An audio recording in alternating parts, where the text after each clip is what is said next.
গতকাল তো পড়ে পড়ে ল্যাদই খাচ্ছিলাম, তারপরেই হঠাৎ করে একটা কেকের অর্ডার এলো, যেটা কিনা ফুটবল থিমে বানাতে হবে। ক্রিকেট থিমের কেক তো এর আগে বহুবার বানিয়েছি, তবে ফুটবল থিমের কেক বানানোর সুযোগ সেভাবে আমার হয়নি।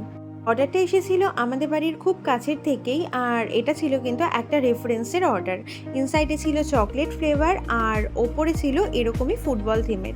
আগের দিন স্যারের বার্থডে অ্যাটেন্ড করে দেবা পেয়েছিল স্যারের তরফ থেকে এই রিটার্ন গিফটটা। এটার মধ্যে ছিল একটা টার্ন টেবিল, আর দেবা আমাকে বললো পুরোনোটা ইউজ না করে এটা ইউজ কর।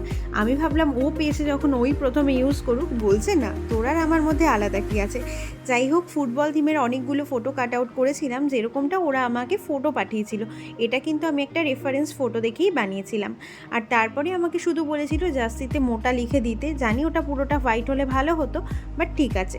তারপরে এরকমভাবেই ফুটবল থিমের কেকটা বানিয়ে দিলাম। কেমন হয়েছে তোমরা জানিও। আজকের মতো সবাইকে টাটা।